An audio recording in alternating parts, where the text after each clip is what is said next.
She stood outside that door with an ultrasound photo folded in her coat pocket and a pair of tiny velvet shoes cupped in her palm, small enough to fit inside a fist, light enough to feel like nothing. Inside the penthouse, she could hear voices, laughter, the clink of glasses. She had rehearsed what she was going to say 100 times on the drive over. She had the words ready. Then she heard his voice cut through the noise, smooth, unbothered, certain, and every rehearsed sentence dissolved. Someone asked about the American woman. Tae-jun laughed. She's entertaining. Nothing more. Zarya didn't move, didn't breathe. She'll never know who I really am. She looked down at the shoes in her hand. Then she put them back in her pocket, turned around, and walked to the elevator without making a sound. If you've ever loved someone who made you feel like a secret, stay with me until the end of this story. Like this video, and drop your city in the comments. I want to see how far this story travels. The shoes were Zarya's idea. She had found them 3 weeks earlier in a boutique off Insadong, a tiny shop that smelled like cedar and old fabric, run by a woman in her 70s who wrapped everything in pale yellow tissue paper without being asked. The shoes were the size of a tangerine, black velvet with a single ivory button at the ankle strap. Zarya had stood in that shop for 11 minutes before buying them. She knew because she'd checked her phone twice, trying to talk herself out of it, and both times she'd looked back at those shoes on the shelf and felt something open up in her chest that she didn't have a name for yet. She was 25 years old, she was 7 weeks pregnant. She had been dating Kang Tae-jun for 6 months, and she had never once asked him where things were going because she had understood from the beginning that men like him didn't traffic in futures. They trafficked in now. And now, for 6 months, had been better than anything she'd had before. She bought the shoes. She told herself it was just a symbol, something to hold when she told him, something that would make the conversation real instead of abstract, because abstract was how Tae-jun handled everything that scared him. He put distance between himself and the thing until it became a concept instead of a fact. She had watched him do it with his family, with his lieutenants, with the occasional threat that arrived at the edge of his empire. She did not want to be a concept. She wanted him to look at something small and velvet and undeniable and understand that this was happening, that it was already real, that the math of their situation had already been done, and the answer was sitting in her womb, whether he liked it or not. She had a plan. She had always been a person with plans. Seoul in November was cold in a way that didn't negotiate. The wind came off the Han River and moved through every gap in your clothing like it had a personal grudge. Zarya had lived in South Korea for 2 years. She'd come on a photography contract for a fashion house, stayed because the work was good and the light was extraordinary, and because somewhere in the middle of her 2nd year she had met Kang Tae-jun at a gallery opening, and he had looked at her across a room full of people like she was the only thing in it worth seeing. She had known even then that he was dangerous. Not dangerous the way her mother meant when she called from Atlanta every Sunday and said, "Baby, be careful over there." But dangerous the way certain kinds of knowledge are dangerous. The kind that, once you have it, you cannot go back to not having it. Being seen by him was like that. It ruined you for being unseen. She took a cab to his penthouse building in Gangnam. She didn't text ahead. She had decided that texting ahead gave him too much time to construct himself, to become the version of Tae-jun that was in control of every room he walked into, the version with the flat affect and the measured voice and the way of looking at you that told you nothing. She wanted to catch him off guard. She wanted the real one. The lobby of his building was marble and silence. The security team knew her face by now. 6 months of coming and going had made her a known quantity, and the man at the desk gave her a nod and reached for the elevator access card without her having to ask. She rode up to the 42nd floor alone, watching herself in the mirrored wall of the elevator, and she practiced the opening line one more time. "I need to tell you something. I need you to actually hear it. Simple, direct." The shoes were in her right coat pocket. The ultrasound was folded in her left. She had her hands in both pockets as the elevator rose, fingers touching each thing separately, like she was checking weapons before a fight. She heard the voices before she reached his door. It wasn't unusual for Tae-jun to have people at the penthouse. Business meetings ran late, family members arrived unannounced. The machinery of the Kang syndicate didn't keep office hours. But this was different. This was a gathering. She could hear multiple voices, The particular overlap of conversation that happens when people are comfortable with each other, when they've been in the same room long enough to stop performing. She could smell food. Someone was laughing. She stopped in the hallway about 4 meters from the door. It was slightly ajar. Not wide, just enough that the sounds carried. She should have knocked. She almost did. Her hand came up, and then she registered a voice she didn't recognize. A man's voice, older, with an accent that placed him inside the family rather than the business side of things. He was asking something. She couldn't catch the beginning of the question, only the end. "The American woman, is it still going on?" Silence. Then Taejun's laugh. She knew that laugh. She had heard it in the dark of his bedroom, in the back of cars moving through night traffic, over meals where he was actually relaxed enough to forget to be careful. But this version of it was different. This version was easy in a way that her laugh never made him. Easy and dismissive, the laugh of a man holding something at arm's length. She's entertaining, nothing more. Zarya's hand dropped. She stood very still. Someone else spoke. Another man, younger, teasing, the voice of someone who had grown up with permission to needle him. Entertaining. "You've been entertained for 6 months, cousin." More laughter. Taejun let it run. Let them have the joke. Then he said the second sentence. "She'll never know who I really am." The hallway was very quiet after that. Or maybe the quiet was just inside her.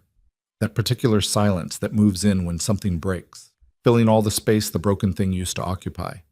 Zarya looked down at her coat pocket. She could feel the hard edge of the folded ultrasound through the fabric. She could feel the small weight of the shoes in the other pocket, velvet and impossible. She did not cry. She noted this about herself the way you note the weather. As a fact, neutral, slightly surprising. She had expected to cry. Instead, she felt something cold move through her in a single wave from her skull to the soles of her feet, and then she felt very clear, clarified. The way a photograph looks when you finally get the focus right and everything soft becomes sharp. She turned around. She walked back to the elevator. She pressed the button and waited with her hands in her pockets and her face arranged into nothing, and when the doors opened, she stepped in and watched the hallway disappear as they closed, and she rode down 42 floors without looking at herself in the mirror once. She had known, somewhere in the honest dark of herself, that he kept parts of himself locked. She had told herself that was something you could work around in a person, that it didn't mean absence, that reserved wasn't the same as cold. She had built a story around those locked parts, had decided they were just doors that hadn't been opened for the right reason yet, and that she was, possibly, the right reason. She had been building that story for 6 months. It was a good story. She had even started to believe it. The cab back to her apartment in Mapo took 40 minutes in evening traffic. She sat in the back seat and watched Seoul go by. The blur of neon and headlights and the faces of strangers behind restaurant windows. And she did the arithmetic in her head. 7 weeks. She was 7 weeks pregnant. She had a lease through March.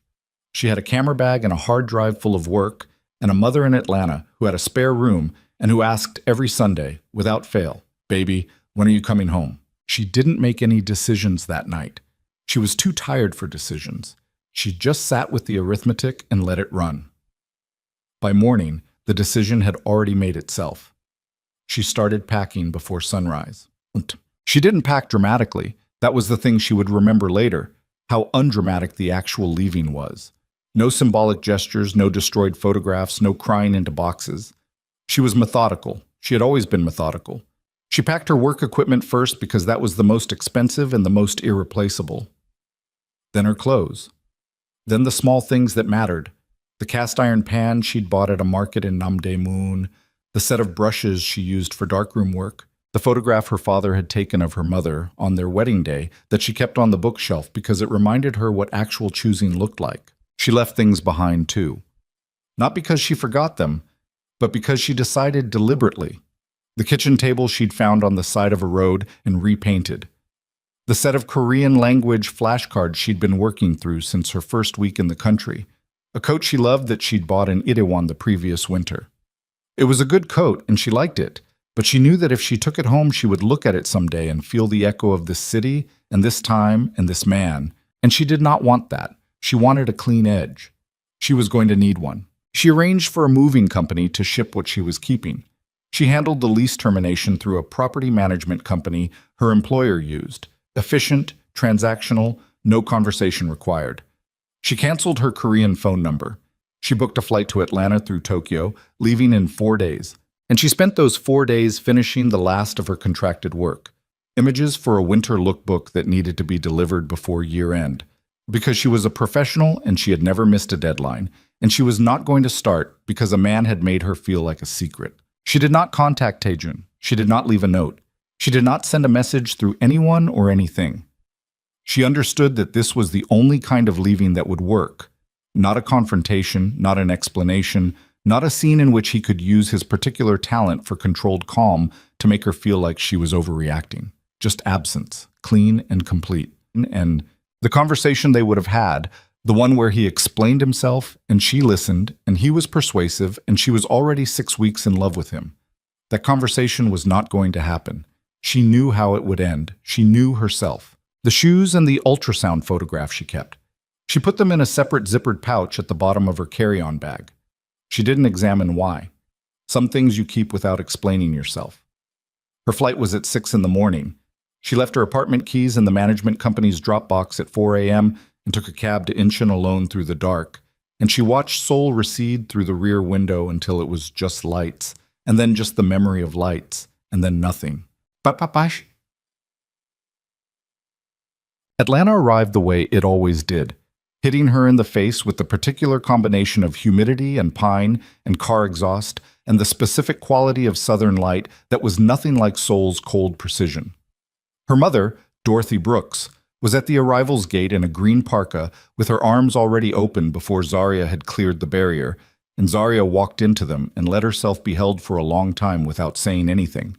Dorothy asked no questions. This was her great gift.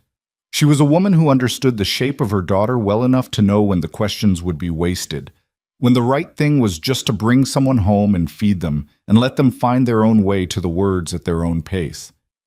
She drove Zaria back to the house in Decatur, the same house where Zaria had grown up, with the Japanese maple in the front yard and the porch that sagged slightly on the left side, and the smell of whatever Dorothy was baking always somewhere in the background.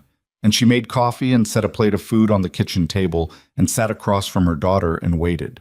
It took 3 days. On the third evening, sitting at that same kitchen table with their hands wrapped around mugs of tea that had gone cold, Zaria told her mother she was pregnant. Dorothy was quiet for a long time. Then she said, "The man in Seoul." "Yes." "He know?" "No." Another long silence. Dorothy had a way of sitting with hard information. She took it in completely, like water into dry ground, before she responded.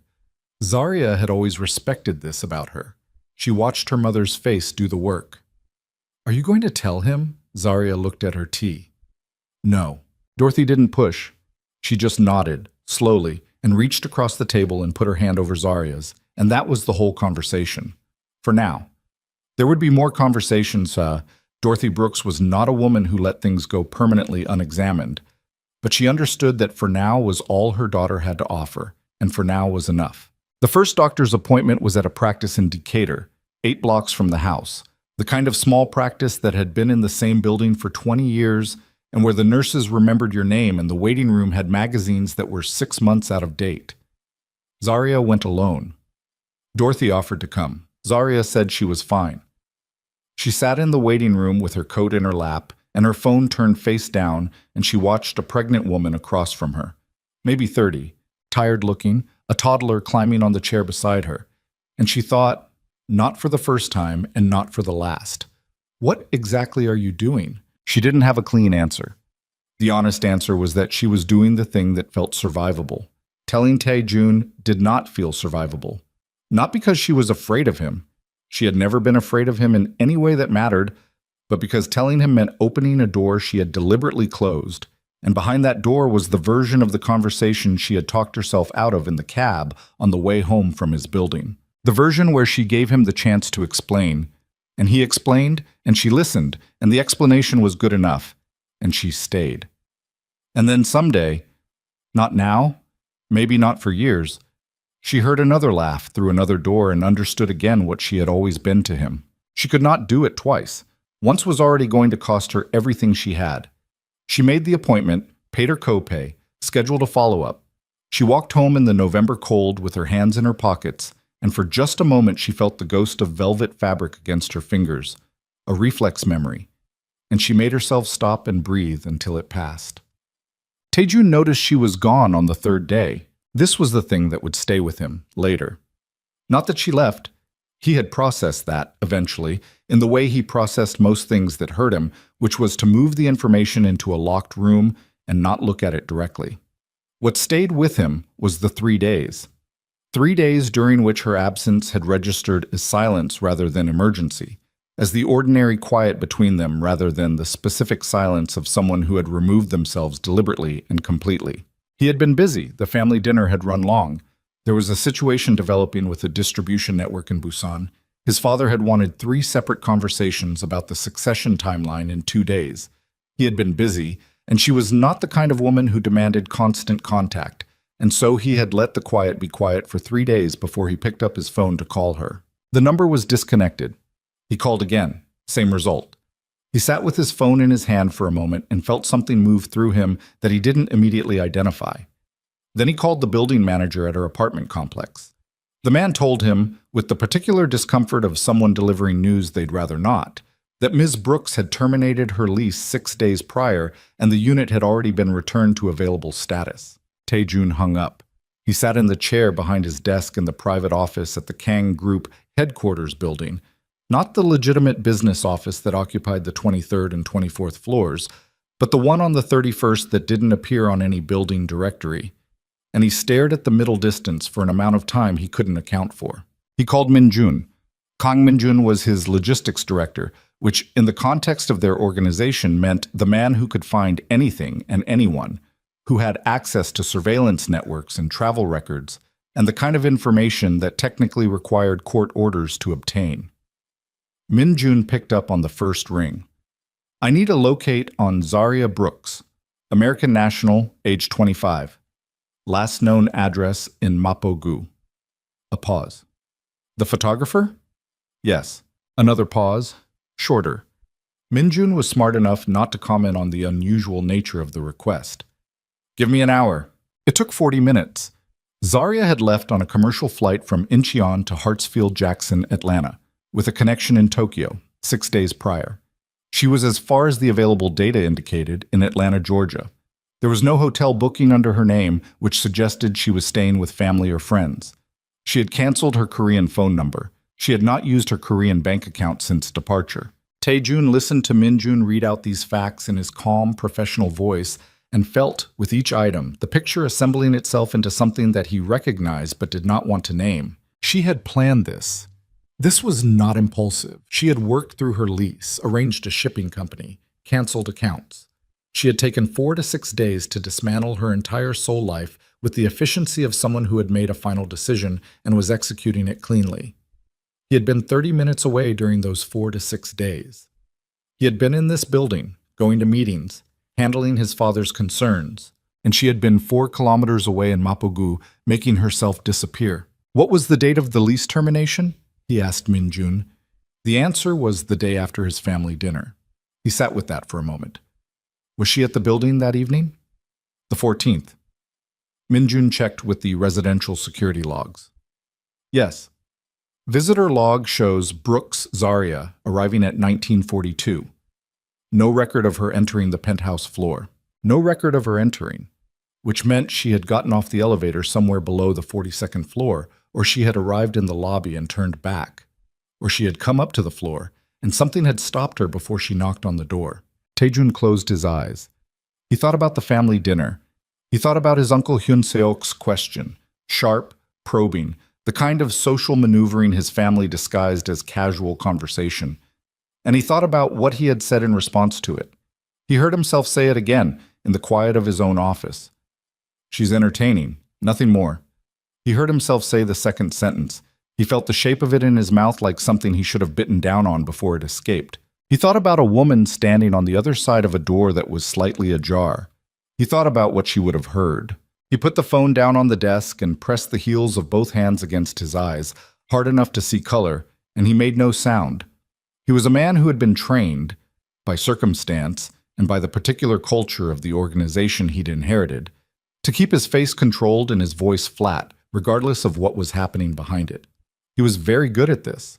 He was good at it right now. But underneath the controlled surface, something was happening that he couldn't name with any of the vocabulary he normally used, because the vocabulary he normally used was built for the kind of trouble that had solutions. Leverage, counteraction, force. This was a different category of trouble. This was the kind that you made yourself, with your own mouth. And there was no leverage against your own mistakes except the uncomfortable work of owning them. He thought, she came to tell me something. He thought, she stood outside that door and she heard me. He thought, what was she coming to tell me? He sat with the question long enough that it started to rearrange itself, to point somewhere specific. He thought about the 6 months of their relationship and the ways she had changed in the last few weeks of it, the way she moved differently, held herself differently, went quiet sometimes in the middle of conversations and came back a few seconds later with a look on her face like she had just made a private decision. He thought about the look on her face. He thought about a woman who plans things, who is methodical, who came to his building in the evening with no announcement, which was not her style. She was direct, she called ahead, she had always called ahead, with something specific to say. He picked up the phone again. Min Jun, I need you to run medical records in the Mapogu area. Anything under Brooks Zaria in the last 2 months. A longer pause this time. Boss? I know what it is. Do it. The information came back the next morning. A single appointment record, obtained through methods that Min Jun had the sense not to detail over the phone. An appointment at a women's health clinic in Mapogu 6 weeks prior, listed under prenatal care. Taejun stared at the document on his screen for a long time. Prenatal. He went back through the arithmetic, and then he went through it again, and then he sat back in his chair and looked at the ceiling of his office, which was steel and glass and designed by an architect who believed in clean lines and the absence of ornamentation, and he thought, she came to tell me she was carrying my child. She stood outside my door. She heard me call her nothing, and she left. He stood up, sat down, stood up again. He was not a man who paced. Pacing was a display of uncertainty, and he had spent 20 years training himself out of it.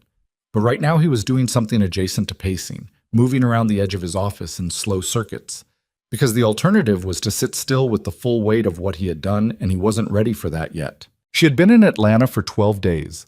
She was pregnant with his child. She had heard him dismiss her to his family in the space of 2 sentences and made the calculation correctly that there was nothing in that room or that man worth fighting for, and she had left on the next available flight. He called his assistant and told her to book him on the next available flight to Atlanta. Awesome. Hartsfield-Jackson was a different kind of chaos than Incheon. Louder, wider, the particular American sprawl of too many people moving in too many directions with a confidence that suggested everyone had somewhere important to be. Taejun moved through it with his usual self-possession, which was the kind of calm that is not actually calm at all, but has become indistinguishable from it through years of practice. He had brought 2 members of his personal security, Roe and Park, both quiet, both professional, both with the sense to stay visible enough to be useful and invisible enough not to attract attention. He had not brought anyone from the family side of the operation. This was not a family matter. This was something else. He had a car booked. He had a hotel in Midtown. He had Min Jun running a locate on Zaria's current address, which had come back within 48 hours as a residential property in Decatur, family home, registered to Dorothy Brooks, Zaria's mother. He had a photograph of the street from a satellite view and the address and nothing else, because everything else was a conversation he was going to have to figure out in the moment. He was not good at unscripted conversations. He was good at negotiations, at interrogations, at the controlled release of information for strategic effect. He was not good at standing in front of a woman he had hurt and having no counterplay, no leverage, no exit route. He spent most of the flight from Seoul thinking about what he was going to say. By the time the plane landed, he had nothing. He found her on a Thursday afternoon, 11 days into his Atlanta stay. He had been patient, more patient than he had any right to be, given what he knew was at stake. He had resisted the impulse to go directly to the Decatur address, resisted it because going directly to her mother's house uninvited felt like force, like the application of pressure, and he had made a decision somewhere over the Pacific that pressure was not available to him. Whatever Zarya was going to give him, conversation, explanation, the chance to explain himself, it was going to have to come on her terms.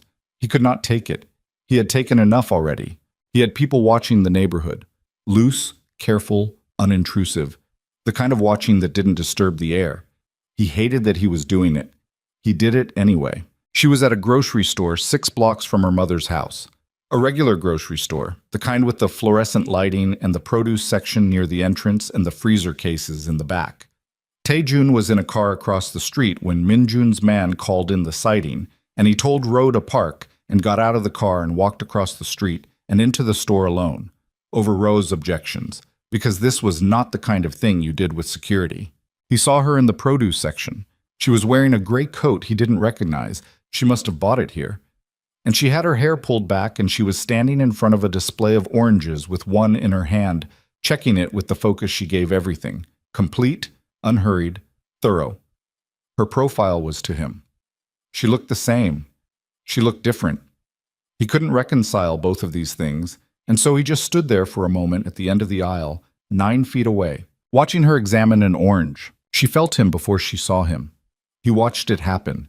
The small stiffness that moved through her shoulders, the way her hand tightened slightly on the orange, the pause in her breathing. Then she turned her head and looked at him. He had prepared for a lot of possible responses.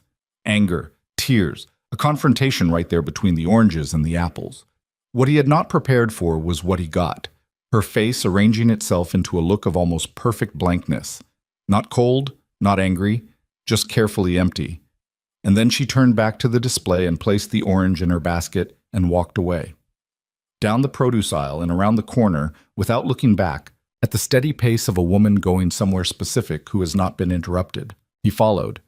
He kept enough distance to not be crowding her and said her name once, quietly. Zarya. She stopped, didn't turn. I know what you came to tell me, he said. I know what you heard. I know what you did and why. He paused. I'm not going to ask you to forgive me right now. I just need you to know that I'm here. And that I know. A long silence. The grocery store moved around them. Other shoppers, a cart with a squeaky wheel, a child asking loudly for cereal 3 aisles over. She turned around. Her face was still arranged into that careful blankness, but her eyes were doing something different. He didn't look away from her eyes. You followed me here, she said. Yes. To Atlanta. Yes.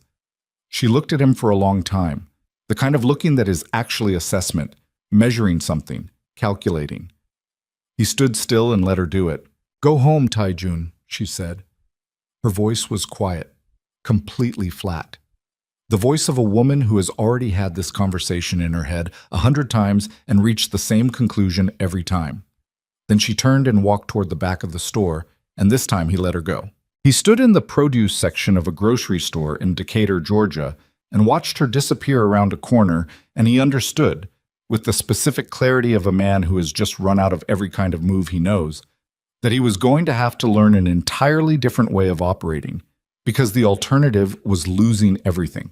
And for the first time in his adult life, Kang Tae-jun was not sure he could survive that. He went back to the hotel and sat on the edge of the bed in his coat and did not move for a long time. Ro had the sense to stay outside the room.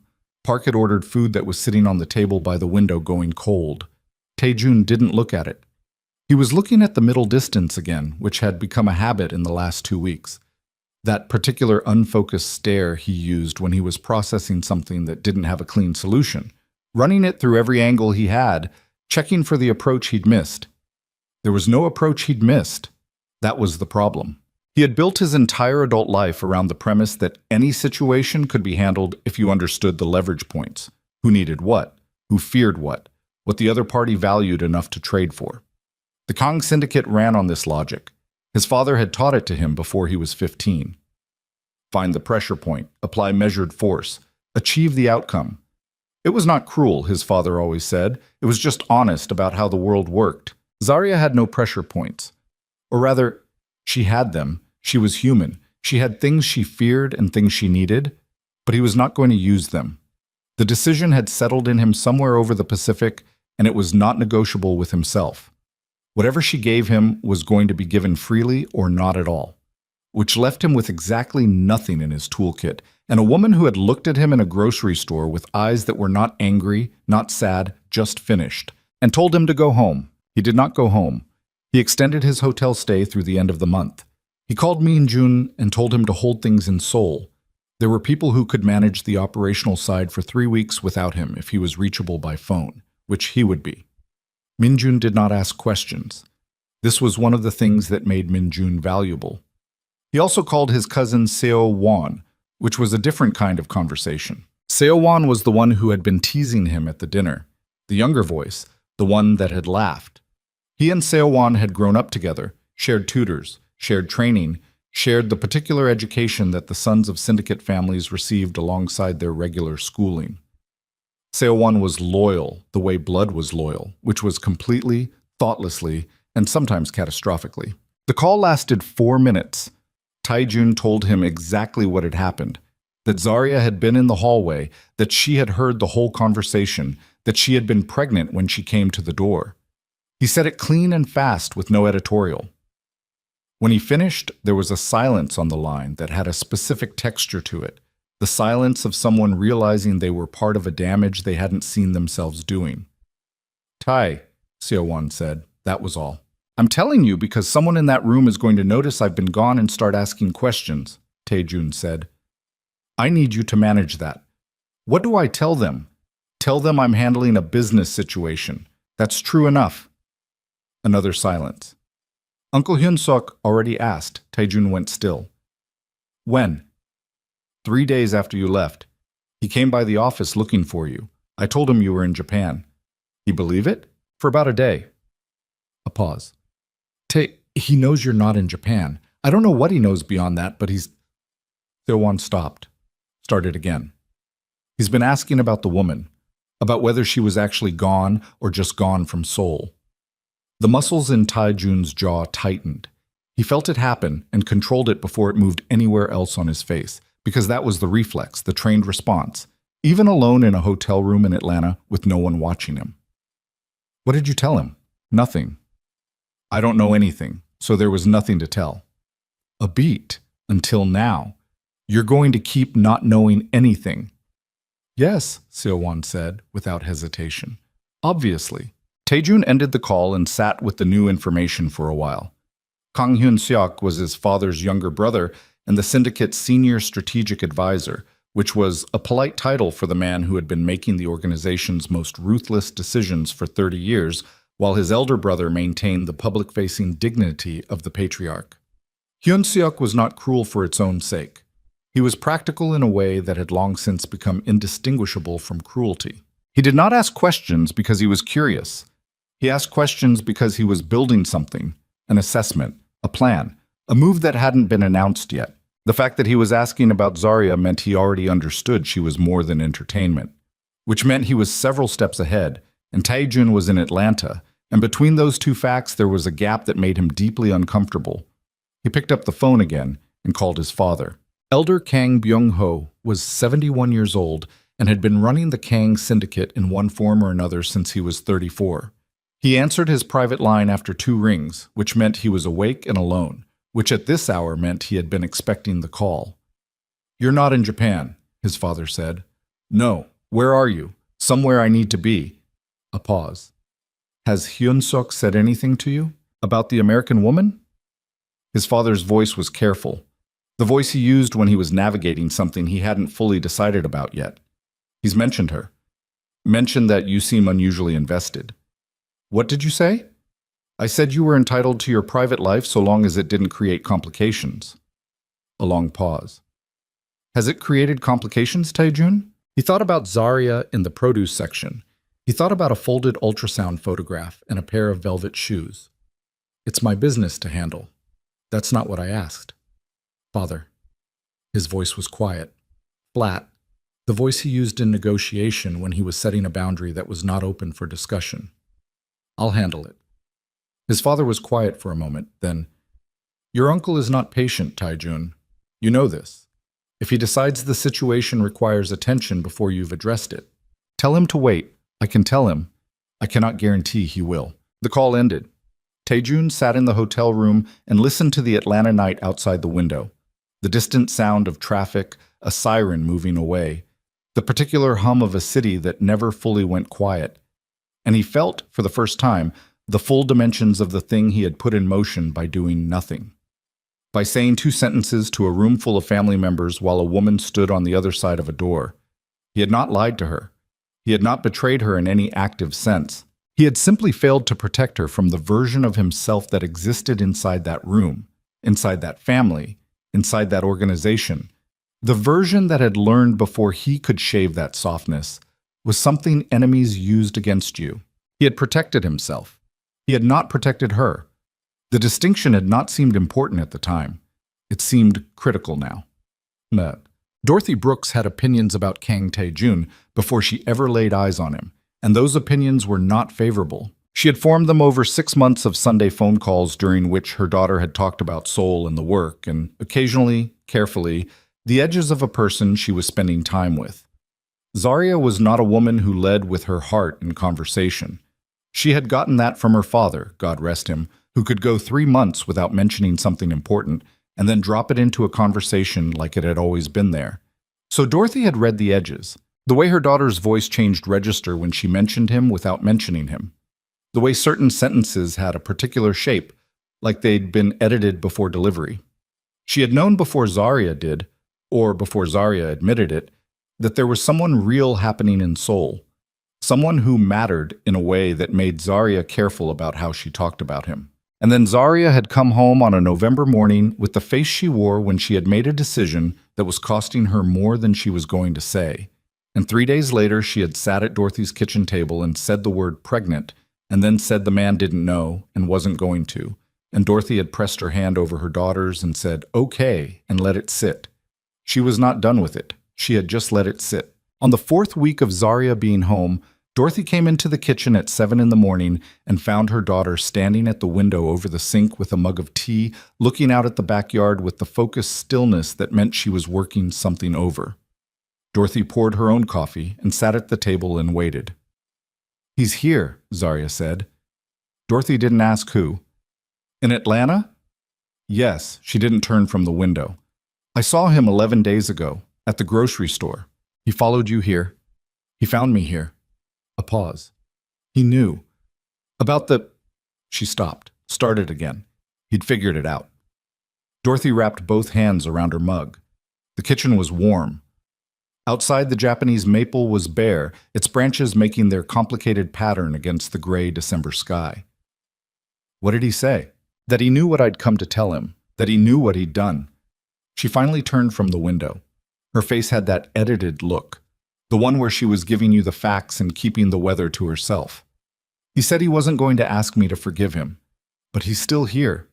He's still here. Dorothy looked at her daughter for a long moment. Zarya was wearing an oversized sweater and sweatpants, her hair loose, the small but unmistakable roundness just beginning to show beneath the fabric if you knew to look for it. She looked young and tired and more certain than she had any right to be, which was the most Zarya thing about her. "What do you want, baby?" Dorothy asked. Not "what are you going to do?" She had learned the difference between those two questions with a daughter like this. Zarya was quiet for long enough that Dorothy thought she wasn't going to answer. Then, "I want him to not have said it, but he did." "I know." She set her mug down. "That's the whole problem." She picked up her mug again.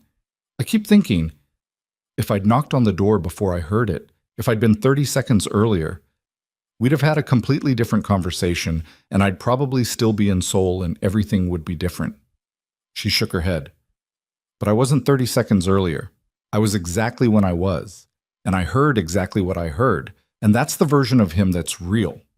Not the one I thought I knew." Dorothy was quiet for a moment. Then she said carefully, "Sometimes people have more than one real version." Zarya looked at her. "Don't do that, Mama. I'm not doing anything. I'm just saying what's true." "He called me nothing." Her voice was still flat, still controlled, but something moved under it. "In front of his whole family. Laughed about it. I was standing right there, and he—" She stopped, breathed. "That's not a misunderstanding. That's not a bad day. That's who he is when I'm not in the room." Dorothy didn't argue. She just nodded. And then she said, "What about who the baby is going to need him to be?" The kitchen was very quiet after that. Zarya looked at her mother with an expression Dorothy hadn't seen on her face before. Something unfinished, something that hadn't decided yet what it was going to become.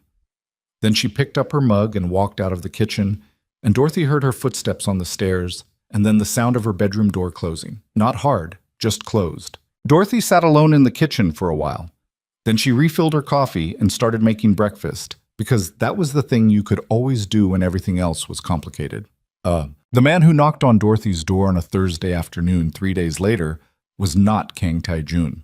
He was older, mid-60s maybe, with the kind of bearing that came from decades of being the most dangerous person in whatever room he walked into, and the kind of suit that cost more than most people's monthly rent. He had 2 men with him who stayed at the bottom of the porch steps like they'd been placed there. He introduced himself in careful, precise English as a representative of the Kong family, here on a personal matter. Dorothy looked at him for a long moment through the screen door. She had grown up in Atlanta. She had raised a daughter alone after her husband died. She had been a night shift nurse for 22 years and had looked into the faces of people in crisis and people in power and people who were both, and she had developed, over all those years, a very accurate sense for when someone was standing on her porch to help her, and when they were standing there to manage her. She did not open the screen door. "What kind of personal matter?" she said. Kang Hyun-seok smiled. It was a practiced smile, the smile of a man who had learned to perform warmth the way other people performed competence. "Miss Brooks, I understand your daughter is expecting. I want to assure you that the Kong family takes this situation seriously, and that we are prepared to be very generous in ensuring both your daughter and her child are well provided for." Dorothy looked at the envelope he was holding. She looked at the 2 men at the bottom of her steps. She looked back at Hyun-seok's practiced smile. "How generous," she said. He named a number. Dorothy did not react to the number, which was very large because she had also learned over 22 years of nursing that you did not let people see what moved you. "And what does generous get you?" she said. The smile stayed in place. "Discretion, comfort, a future without unnecessary complications for everyone involved. I'm going to need you to say it plain." A brief pause. The smile adjusted slightly, became marginally less practiced, marginally more honest, which was somehow worse. "The child will be provided for. Ms. Brooks will have no financial concerns.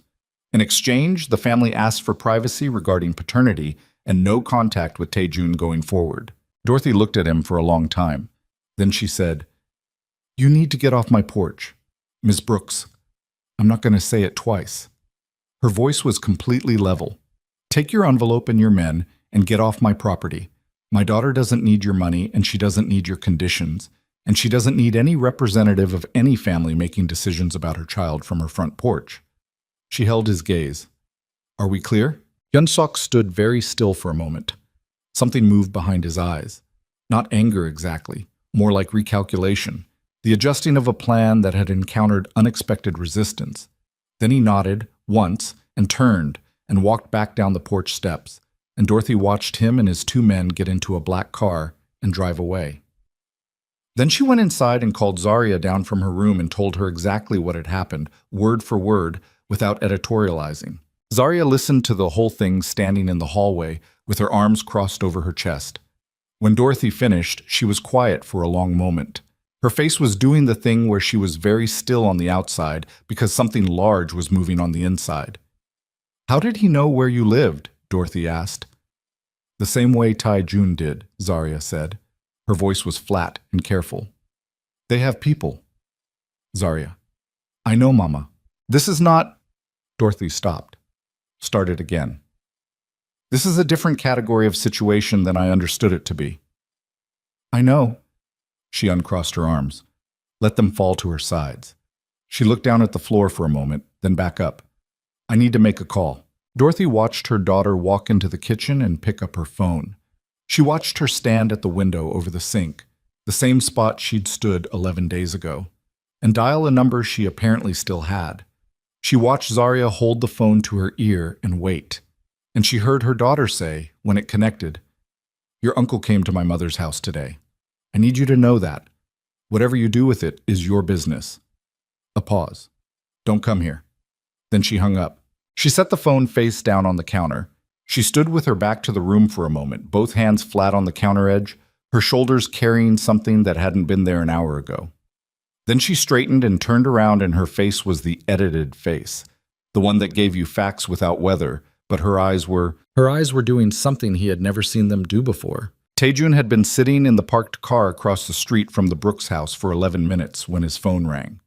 He had not planned to be there, or rather, he had planned not to be there, had told himself that morning that surveillance was the wrong posture, that it was exactly the kind of pressure he had decided wasn't available to him. And then he had found himself in the car anyway, because the call from Seo Won at 6 a.m. had changed the parameters of the situation entirely. Seo Won had been brief. Hyun Seok had left Seoul the previous evening on a private charter. Destination unlisted, but Seo Won had a contact at the charter company. The flight plan filed was for Atlanta. Taejun had been in the car outside Dorothy Brooks's house by 10 a.m. He had watched Hyun Seok's black car arrive at 11:40. He had watched his uncle walk up the porch steps with an envelope and two men and that particular set to his shoulders that meant he had already decided how the conversation was going to go. He had watched Dorothy Brooks not open the screen door. He had watched the whole thing from across the street with his hands flat on his thighs and his jaw tight, and Ro, in the driver's seat beside him, not saying a word because Ro understood, at this point, that silence was the correct response to most of what was happening. He had not gotten out of the car. He had thought about it, had put his hand on the door handle twice, and both times had stopped himself, because intervening meant revealing his position, and his uncle's primary advantage right now was that he did not know exactly where Taejun was or how much Taejun knew. That advantage was thin, but it was the only one he had, and he was not going to spend it on a confrontation on a residential street in Decatur. He watched Hyun Seok leave. He watched the black car disappear around the corner. He sat with his hand still on the door handle, and then his phone rang, and it was Zaria's number on the screen, which was not a number he had expected to see, and he answered it before the second ring finished. She told him what had happened in 15 seconds. Flat, factual, no ornamentation. Your uncle came to my mother's house today. I need you to know that. Whatever you do with it is your business. Don't come here. Then she hung up. He sat with the dead call for a moment. Then he told Ro to drive. What? The hotel room felt smaller than it had that morning. Taejun stood at the window and looked at the Atlanta skyline and called his uncle's number and waited through 4 rings before Hyun Seok picked up with the unhurried ease of a man who had been expecting the call and had decided not to rush toward it. You're in Atlanta, Taejun said. I was, Hyun Seok said. I'm at the airport now, coming home. A pause that was too comfortable to be genuine discomfort. We should talk about this properly, Taejun. In person, not over a phone. We're going to talk about it now. His voice was very quiet. He had learned that from his father, that the quieter you got, the more carefully people listened. You went to her mother's home. I went to have a conversation, with an envelope, a brief pause, a generous one. She's not a problem to be managed, Hyun Seok. He pressed 2 fingers against the bridge of his nose. Let them rest there. She's not a liability. She's not a complication. She's the mother of my child. The silence on the other end of the line changed quality, became more deliberate. That, his uncle said carefully, is exactly what I'm concerned about. I know what you're concerned about. Do you? The practiced warmth dropped out of Hyun Seok's voice entirely. What was underneath it was not cruel. It was something worse than cruel, something purely functional, the voice of a man who had made 1,000 decisions like this one and lost no sleep over any of them. You've been in Atlanta for 3 weeks chasing a woman who has made it clear she doesn't want to be found. The family has noticed. The organization has noticed. You have rivals in Seoul who are watching every hour you're away from the operation and calculating what it means. And now there is a child, a half-Korean child, born outside the family, outside any arrangement we've approved, who will have a claim on the Kang name whether we acknowledge it or not. No one said anything about claims. Taejun. His uncle's voice had a patience in it that was almost paternal and was somehow the most threatening thing about him. Children have claims. It's the nature of children, and the nature of our family is that claims have consequences. The window was cold where Taejun's forehead was close to it without quite touching. He was aware of every muscle in his body at this moment, the tension in his shoulders, the specific ache in his jaw from holding it controlled, the way his right hand was gripping the phone with slightly more force than was necessary. He made himself loosen the grip. "Are you threatening her?" he asked. "I offered her security and comfort and a future without difficulty. That's the opposite of a threat. You went to her mother's house with an envelope and 2 men. His voice stayed quiet. This was the effort, right now. Keeping the voice quiet when everything underneath it was not quiet at all. That's a threat. You know it's a threat. She knew it was a threat.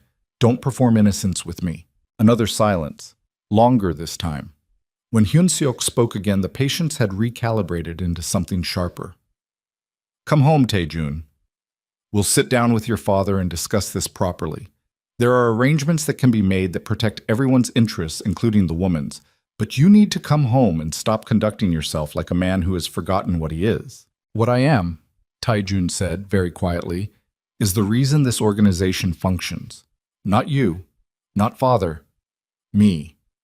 For the last 8 years, every expansion, every negotiation, every situation that didn't end in blood has come through me." He paused. "So when I tell you that this woman and this child are not available for management, they are not a situation, they are not a liability, and anyone who moves against them moves against me. I need you to hear that as what it is." Hyun-seok was very quiet for a long time.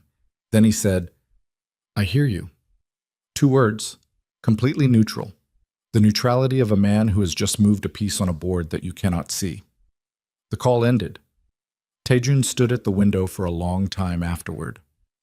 He called Seo-won next, told him what had happened, what had been said. He needed Seo-won's eyes and soul. On Hyun-seok, on the inner circle around him, on the men who reported to Hyun-seok rather than directly to the syndicate. Seo-won said yes the way he always said yes, immediately, without qualification. But there was something underneath the immediacy, a hesitation that Tae-jun caught the edge of. "What?" he said. Seo-won was quiet for a moment. "There's something you should know. I should have told you earlier. I thought it was just talk." The specific dread of that sentence, "I should have told you earlier," settled in Tae-jun's chest like cold water. "Tell me now." 2 weeks ago, after Hyun-seok started asking questions about Zarya, he had a meeting, private, off books. I only know about it because one of the men who attended owed me something and mentioned it after more drinks than he intended. A pause. The meeting was about the succession. Tae-jun said nothing. Let the silence ask the question. Specifically about what happens to the succession if the current heir, if you, were to make choices that destabilize the organization. Choices the family considered a liability. Seo-won's voice was careful, threading through the words like they were fragile. Hyun-seok's argument, as it was described to me, was that a leader who chooses a foreign woman and an illegitimate child over the family's interests has demonstrated a fundamental misalignment of priorities. He's moving against my position. He's building the argument for it. Whether he actually moves depends on whether father agrees. Seo-won was quiet. Seo-won, your father was in the meeting, Tae-jun. The room went very still. Or the room stayed exactly as it was, and the stillness moved in from somewhere else. That same internal silence that had filled him in Zarya's apartment hallway, the one that moved in when something broke.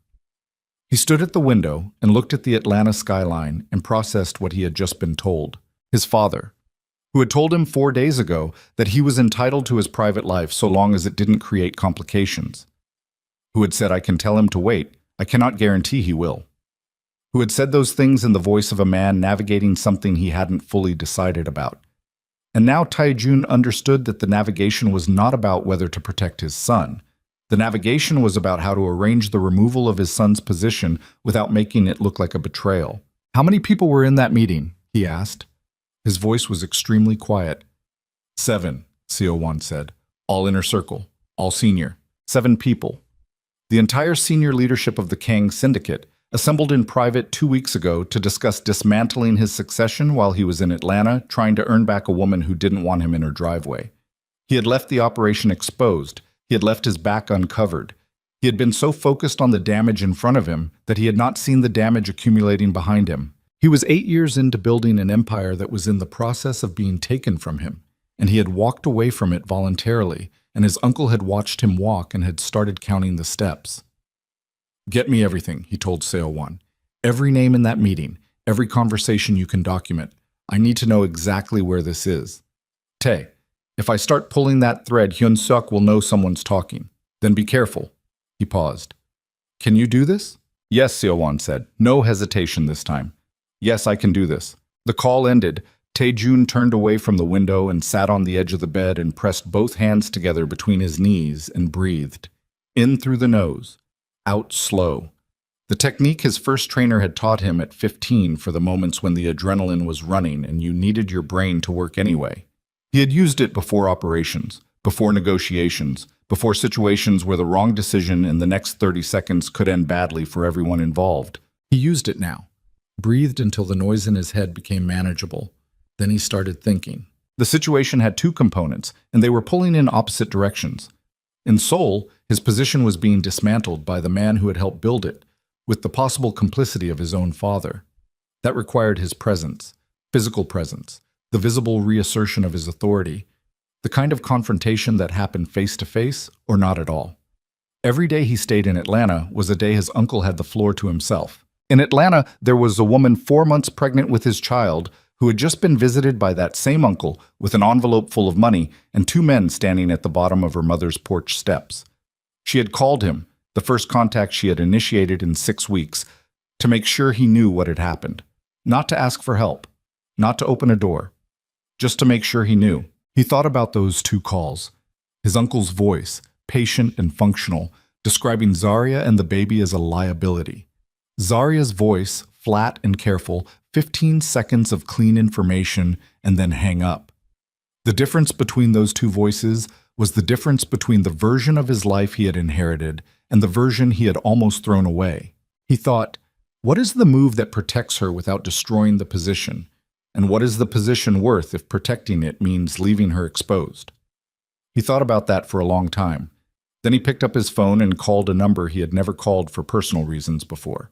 His attorney, not the Kang Group's corporate counsel, but the private attorney he kept retained for situations that needed to stay completely outside the organization. The man picked up on the 3rd ring. "I need documentation drawn up," Tae-jun said. "A formal acknowledgement of paternity and a protection order registered in both Korean and American jurisdictions. The child's mother is to be listed as under my personal protection, effective immediately. Any legal, financial, or physical action against her, the child, is to be treated as a direct action against me." He paused. "How fast can you do this? Formally registered?" The attorney was already thinking. Tae-jun could hear it. 72 hours for the initial filings. Full registration in both jurisdictions, 10 days. Do the initial filings today. "Tae-jun, this is going to be visible.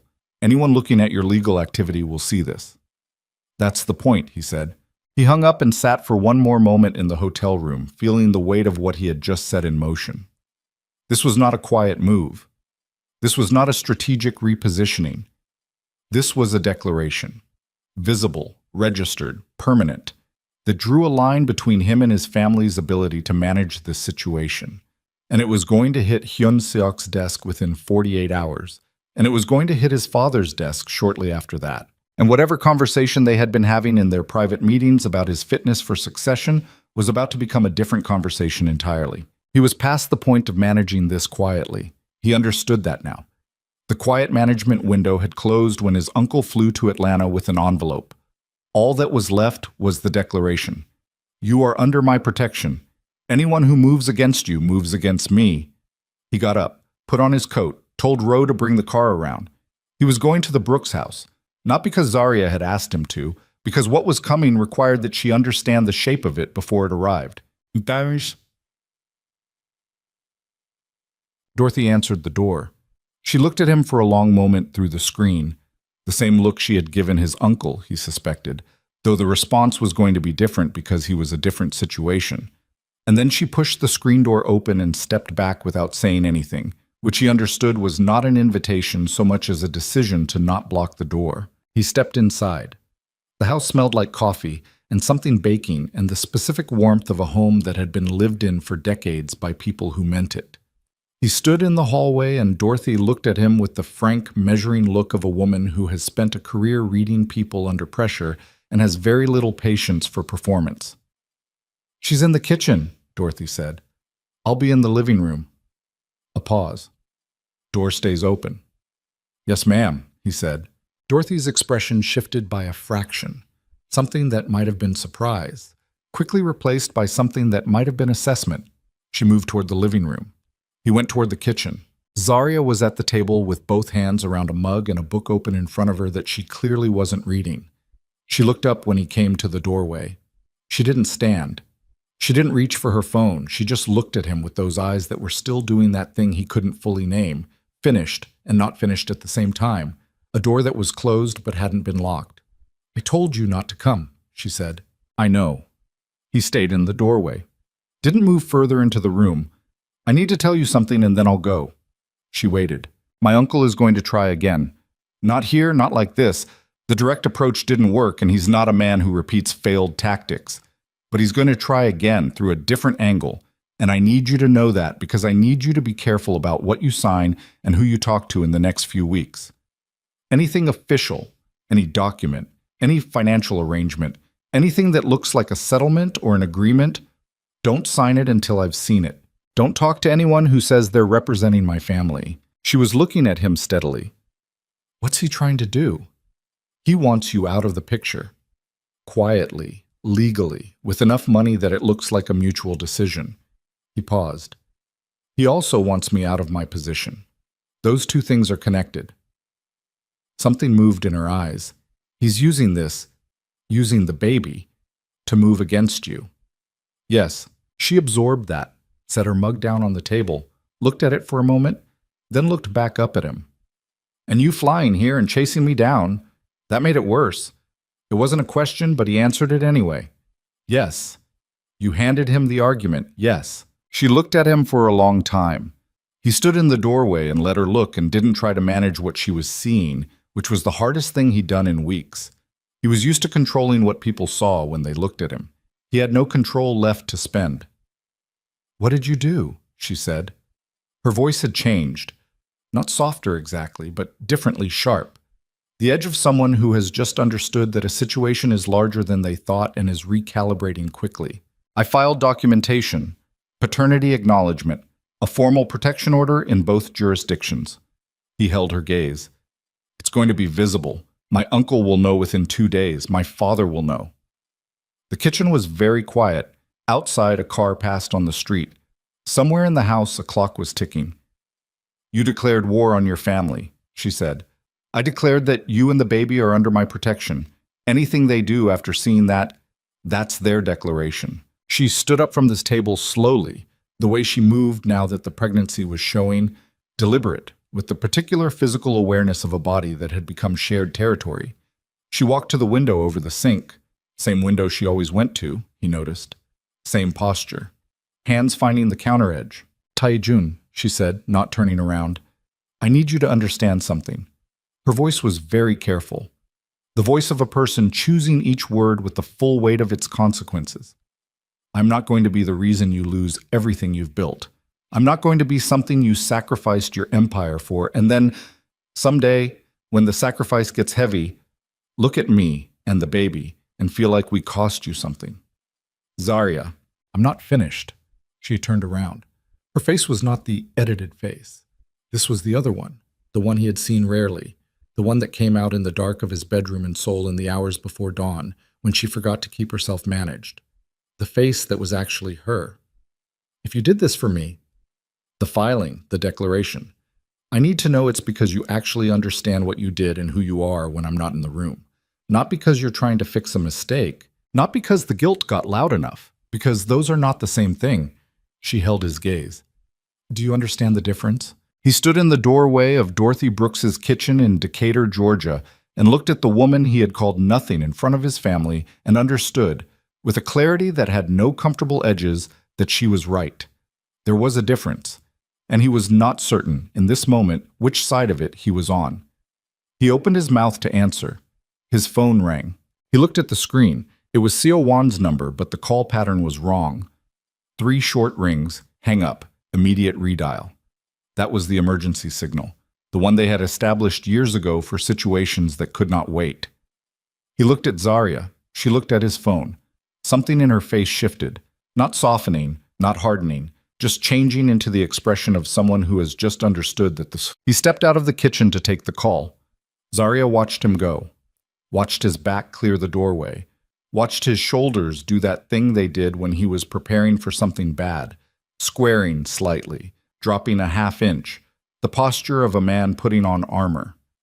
She heard him say Seo Wan's name in the hallway, low and fast, and then his voice dropped below what she could make out, and she stood at the window over the sink and pressed her palms flat against the counter and breathed. Dorothy appeared in the kitchen doorway. She looked at the empty hallway where Tae-jun had been standing, then at Zarya. She didn't say anything. She just moved to the coffee maker and started a fresh pot, because that was Dorothy's response to most things. Find the thing you can do and do it. Tae-jun was back in the doorway in 4 minutes. His face was the controlled face, the flat effect, the measured eyes. But she had spent 6 months learning the tells that lived underneath that control, and right now every one of them was firing. The tension at the corner of his jaw, the way he was breathing through his nose at a rate that was slightly faster than normal, the stillness of his hands, which were too still, the stillness of deliberate suppression. "I have to go," he said. "What happened?" He looked at her for a moment, made a decision. Hyun-sok didn't go back to Seoul. He's still in Atlanta. He went to see someone from the Marchetti network. He paused. "Do you know that name?" She shook her head. "Italian crime family. We've had a working relationship with them for 6 years. Shared distribution, mutual non-interference. If Hyun-sok is meeting with them here without my knowledge, without my authorization..." He stopped, reorganized. "It means he's offering them something that requires my removal to deliver." The kitchen was very quiet. The coffee maker hissed and gurgled. Outside, a bird was doing something repetitive in the Japanese maple. "He's not just moving against your position," she said slowly. "He's making deals to replace you." Yes. She absorbed that, felt the shape of it, the speed of it, how fast this had moved from an uncle with an envelope to this, to external alliances and back-channel deals. How long has he been planning this? "Long enough," Tae-jun said. His voice was very quiet. "This wasn't built in 2 weeks. The Atlanta move was an opportunity he took because I gave it to him. The infrastructure was already there." He was looking at her with an expression she hadn't seen on him before. Not the controlled face, and not the rare unguarded face, but something between them, something that was asking a question it didn't know how to say out loud. She recognized it because she had worn it herself, in this kitchen, at this window, more times than she could count. "Go," she said. Something moved across his face. "Zarya, the thing you asked me, whether you did the filing because you understand the difference." She held his gaze. "Go handle this, then come back and answer it." A pause. "I'll be here." He looked at her for 1 more second. Then he turned and walked out of the kitchen, and she heard his footsteps in the hallway and the front door opening and closing, and then the sound of a car engine, and then nothing.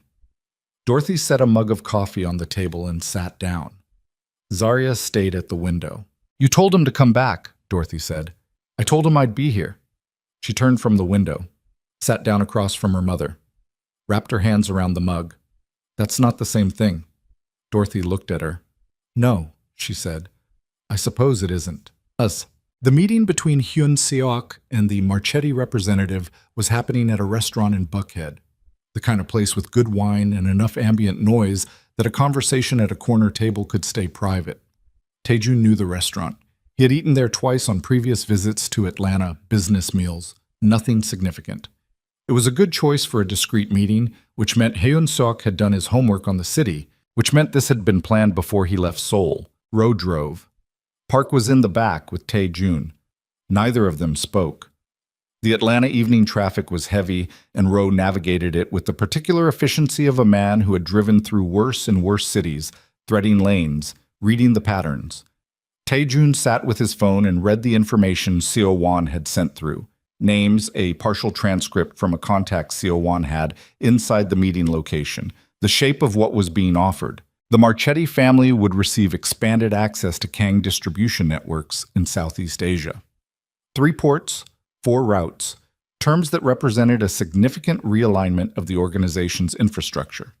In exchange, they would provide what Hyun-sok was calling transition support, a phrase that in the vocabulary of these kinds of arrangements meant bodies if necessary, leverage if possible, the kind of external pressure that made internal restructuring look inevitable rather than engineered. Transition support. His uncle had gone to a foreign criminal organization and offered them a piece of the Kang network in exchange for help removing him. The elegance of it was almost admirable. Hyun-seok would not have to touch him directly. The Marchetti family would create pressure against his alliances, against his assets, possibly against people connected to him, until the senior Kang leadership could argue, with apparent legitimacy, that Tae-jun's personal choices had destabilized the operation beyond recovery, and a change in leadership was a matter of organizational survival. And connected to him meant now the woman and the child in the Decatur house. The legal filing he had made that morning had accomplished exactly what he intended. It had made the connection formal, visible, undeniable. It had also made Zarya a documented point of leverage. He had known this when he filed. He had filed anyway. He looked at that fact in the back of the car and did not look away from it. "How long to Buckhead?" he asked Rowe. 11 minutes. The Marchetti man. "Do we have an ID?" Park passed his phone forward. A photograph, mid-40s, the kind of face that had learned stillness the same way Tae-jun had. Name, Dominic Ferrara. Marchetti family, logistics, and external relations. Not a soldier, a deal maker.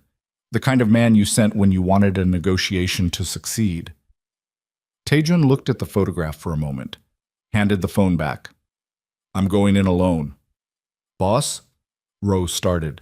"Park, you're on the door." "Rowe, you stay with the car. If I'm not out in 30 minutes, call Min-jun and tell him to implement the contingency protocol." He paused. "Not before 30 minutes." Rowe and Park exchanged a look in the rearview mirror. Neither of them argued further. They had been with him long enough to know when the decision was made. The restaurant was warm and low-lit and smelled like garlic and expensive wine. The host looked at Tae-jun with the practiced assessment of a man whose job required reading people at the door, and whatever he read made him step back slightly without meaning to. Tae-jun walked past him toward the back of the room without stopping. He saw Hyun-sok's table before his uncle saw him. Corner booth, north wall, a half-empty bottle of red between them, and the remains of a first course. Hyun-seok was leaning slightly forward, speaking in the low, measured way of a man delivering persuasive information. Ferrara was listening with his hands folded on the table and a look of careful neutrality that was doing most of the negotiations work for him. Tae-jun pulled out the chair across from his uncle and sat down. The silence that followed was the kind that has a texture. Hyun-seok went completely still.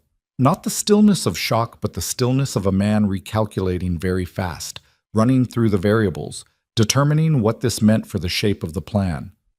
Ferrara's hands stayed folded. His eyes moved from Tae-jun to Hyun-seok and back. "Tae-jun," his uncle said. His voice was level. The practiced warmth was entirely gone. There was no performance left to run between the three of them. "This is a private meeting. I know what it is." Tae-jun looked at Ferrara. "Mr. Ferrara, I'm going to ask you to excuse us." Ferrara didn't move immediately. He looked at Hyun-seok. "Whatever arrangement you're discussing," Tae-jun said to Ferrara, his voice quiet and completely flat, "is not authorized by the Kang organization. Any agreement signed without my authorization is unenforceable, and any action taken on the basis of it will be treated as a hostile act against our network. I would encourage you to consider that before you decide whether to stay in this chair." A long moment. Then Ferrara unfolded his hands, placed his napkin on the table, and stood. He looked at Hyun-seok once, a look that communicated something specific about the value of wasted trips, and then he moved toward the front of the restaurant without hurrying. Hyun-seok watched him go. Then he looked at Tae-jun with the expression of a man who has lost a round but has not lost the match, and is already several moves ahead on the revised board. "You've cost us a significant relationship," he said. "I've ended an unauthorized negotiation," Tae-jun said. "There's a difference." "Is there?" Hyun-seok reached for his wine glass, held it, didn't drink. "You've been in Atlanta for 3 weeks. You have missed 2 senior strategy sessions, a supply chain renegotiation, and a situation in Busan that required your signature on documents that had to be forged because you were unavailable. His voice was measured, almost gentle, the voice of a man presenting evidence. You filed a legal declaration this morning that creates a formal connection between the head of the Kang organization and a foreign national who is carrying a child outside any family arrangement. And now you have walked into a restaurant and dismissed a representative of an organization we have worked with for 6 years. He set the wine glass down. At what point, Taejun, do you hear this the way the rest of the family hears it? I hear it exactly the way the rest of the family hears it, Taejun said, which is why I'm here. Hyun-seok looked at him. You've been waiting for this. Not this specifically. You couldn't have predicted Atlanta. You couldn't have predicted how I'd respond. But you've been waiting for the moment when I gave you something to use. He held his uncle's gaze. The restaurant moved around them. Other tables, other voices. The sound of a kitchen that didn't know what was happening in the corner booth. I gave you several things. I know that. But what you're doing now is not about the organization. It's not about my fitness, or the succession, or the stability of the network. You've wanted my seat since before I sat in it, and every decision you've made in the last month has been structured around taking it. I have the transcript of your meeting 2 weeks ago. He said it quietly, like a card placed on the table, face up. I have 7 names. I have a record of what was discussed and what was agreed. He paused. Including what was agreed about the woman in Atlanta. The silence after that had a completely different texture. Hyun-seok's face did not move. He was too disciplined for that, but something behind it shifted. The recalculation was visible only in the eyes, in the 2 seconds where the practiced composure had to work harder than it was used to working. What was agreed, Taejun said, goes beyond removing me from succession. I need you to say that you understand what I'm telling you. Hyun-seok looked at him for a long moment. Then he said, very carefully, what is it you think was agreed? I think, Taejun said, and his voice was now the quietest it had been all evening, which made it the most dangerous thing in the room, that the conversation about the liability of the child included options beyond financial settlement. I think those options were discussed seriously, and I think you need to understand that if any of those options move from discussion into action against her, against the child, against anyone connected to her, I will burn every bridge between the Kang organization and every allied network we have built for the last 20 years. I will go to the prosecutors we have paid to look away for the last decade. I will hand them everything, every account, every route, every name. He held his uncle's eyes. You will be 80 years old before you see outside again. And that is not a threat I am making to frighten you. That is the exact thing I will do. The corner booth was very quiet. Outside their bubble, the restaurant continued, someone laughing at another table, the sommelier presenting a bottle, the ordinary sounds of an evening that had no idea what was happening 6 feet away. Hyun-seok was quiet for a long time, long enough that Taejun counted the seconds without meaning to. Then his uncle said, with a precision that was more frightening than anger would have been, "You would destroy the family. You moved against my child," Taejun said. "You don't get to talk to me about the family." He stood up, straightened his jacket, looked down at his uncle one final time. "Go home," he said. "Tell my father I'm coming back in 72 hours and I want a full senior council meeting, everyone in the room, including you." He paused. "And Hyun-seok. If anything happens to her or the baby before I land in Seoul, anything at all, a flat tire, a wrong number, a bad day, I will assume it was you. And I won't go to the prosecutors. I'll handle it myself." He walked out of the restaurant, past the host, through the warm air, and into the cold Atlanta evening, where Park was at the door and Roe had the car running, and the city was doing what cities did, indifferent and enormous and unconcerned with any of it. He stood on the sidewalk for a moment. His hands were steady.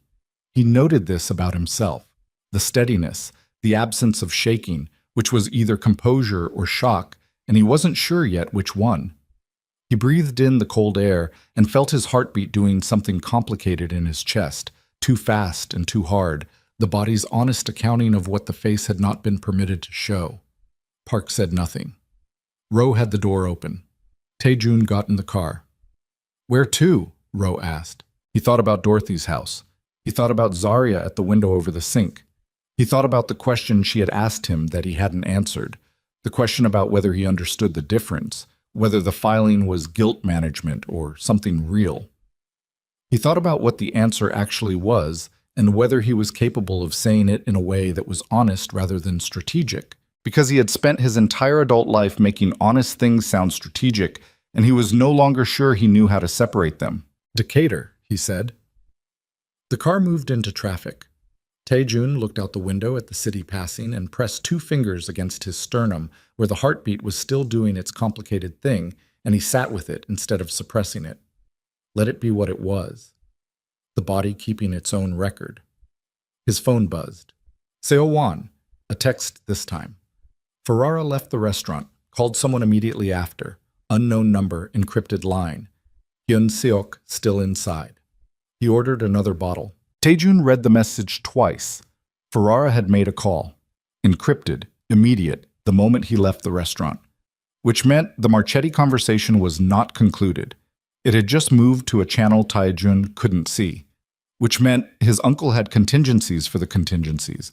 Which was the thing about Hyun-seok that had always made him the most dangerous man in any room, more dangerous than the men who carried weapons, because weapons were visible and Hyun-seok was not. He typed back, "Find out who Ferrara called. Priority 1. Then he put the phone in his coat pocket and looked at the Atlanta night going past the window and felt something he hadn't felt since this whole thing started. Not fear exactly, and not the controlled non-feeling he usually operated from, but something raw and specific, the feeling of a man who has put every chip he has on the table and cannot see the other player's cards and has to sit with that because there is nothing else to do. Roe turned onto the residential street in Decatur. The Japanese maple in front of Dorothy's house was bare and black against the lit windows of the house, and through the front window Tae-jun could see the warm interior light and the shape of someone moving in the kitchen. He sat in the car for a moment and looked at the lit window and felt his heartbeat do its thing, still too fast, still too honest. He got out of the car, walked up the front path, knocked on the door. Dorothy opened it. She looked at him. She looked at whatever was on his face that he was no longer trying to manage. She stepped back and opened the door wider. "She's in the kitchen," Dorothy said. And then, because she was Dorothy Brooks and she had spent 22 years reading people in the worst moments of their lives. "You look like a man who's made a decision." "Yes, ma'am," he said. "Does she know what it cost?" He held Dorothy's gaze. Not yet. Dorothy looked at him for one more long moment. Then she nodded, once, and moved toward the living room, and he walked down the hall toward the kitchen, toward the warm light and the smell of coffee and the sound of the clock and the woman sitting at the table who looked up when he appeared in the doorway, and her face did what it always did. Began to arrange itself and then stopped the arrangement mid-motion, and just looked at him. And what she saw made her set her mug down slowly. "Tell me," she said. He pulled out the chair across from her and sat down. His coat was still on. His hands were on the table. He looked at her across the small distance of Dorothy's kitchen table and opened his mouth to answer the question she had asked him an hour ago. The real one. The one about difference and guilt and whether any of this was real. And before he could form the first word, his phone began to ring again. Not Seo-won's pattern this time. Not Min-jun. The number on the screen was his father's private line, and his father never called after midnight Seoul time, and it was currently 2 a.m. in Seoul, and the fact of the call at this hour meant that Hyun-seok had already made his next move from inside that restaurant with his second bottle of wine. And whatever that move was had been enough to bring. He answered the phone. He did not want to.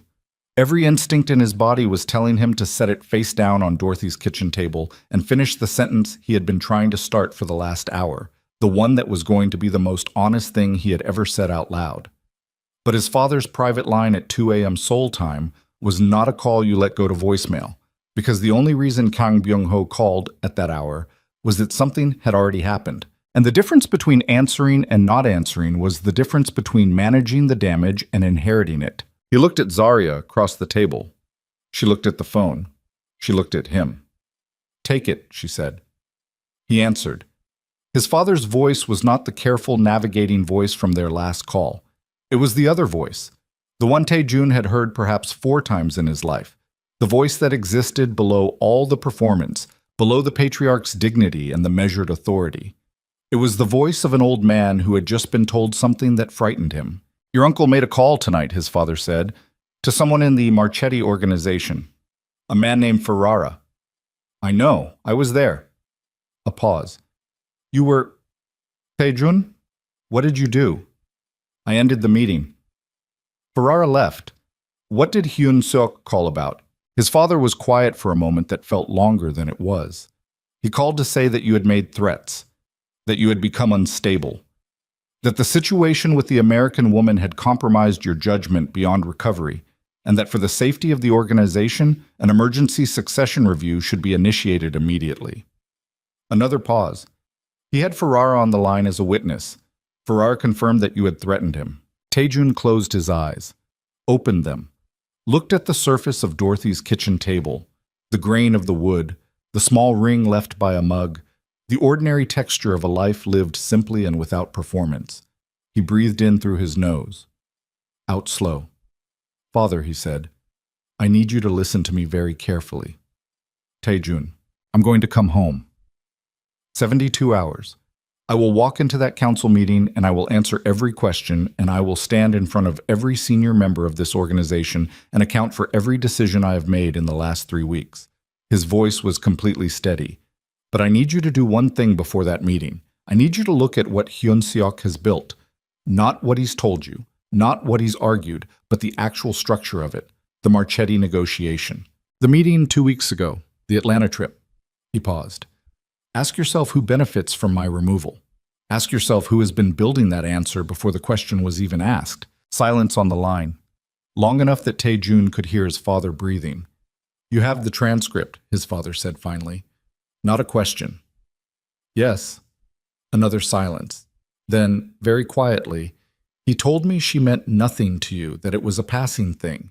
He told you what made my removal easier to accept." The silence after that was different. Fuller. The silence of a man sitting alone in a room at 2 in the morning, reassembling something he had let someone else assemble for him, checking the pieces, finding the ones that don't fit. "Come home," his father said. Just that. Then the line went quiet. Taejun set the phone on the table. He sat with his hands flat on the wood and his eyes on the middle distance, and he breathed through the next 30 seconds. Which were the seconds where everything he had just done finished landing. He had put the transcript in play. He had told his father to look at the structure. He had essentially handed his father the choice between 2 versions of his family, the one with Hyun Sok in it and the one without. And he had done it from Dorothy Brooks' kitchen table in Decatur, Georgia, which was possibly the furthest he had ever been from the kind of room where those decisions usually got made. He became aware that Zaria was still looking at him. He looked back at her. She had her hands around her mug, and she was watching him with that particular attention she gave things. Complete, unhurried, the same attention she had given the orange in the grocery store, checking it carefully before she decided what it was worth. "Your family," she said. "My uncle moved tonight, tried to start an emergency succession review." He watched her face process this. "My father is the deciding vote. I don't know which way he'll go. But you came back here anyway. Instead of getting on a plane, I came back here because there's a question I haven't answered yet." She looked at him for a moment. Then she set her mug down and folded her hands on the table in front of her and said, "Then answer it." He looked at her hands, at the table, at the window over the sink where the night was pressing dark against the glass. He thought about the right way to say what he needed to say, and then he decided there was no right way, that right ways were something you constructed when you were managing a conversation, and he was done managing. "When I made the filing this morning," he said, "it wasn't guilt. It wasn't strategy. It wasn't—" He stopped. Started again. "I have spent my entire life making decisions based on what was defensible, what I could justify to the organization, to my father, to the logic of the thing I was running. And I told myself that was just how you operated at that level, that the personal and the strategic were the same thing if you were doing it right." He looked at her. "The filing wasn't that. I did it because you and the baby are real, and everything else is just infrastructure. It's just the machine. And I have spent so long being the machine that I couldn't see the difference until you left, and then I could see nothing else." The kitchen was very quiet. Dorothy's clock ticked. The refrigerator hummed its low, constant note. That night at the dinner, Zarya said, her voice was careful, not cold, careful, the way you are with something that matters enough to be worth being careful with. When you said what you said, were you afraid of them? Of what they'd think? He thought about lying. It would have been easy. He could have constructed something that was technically true and emotionally safe, and she would not have been able to call it dishonest. He knew how to do that. He had done it his whole life. Yes, he said. She nodded, slowly.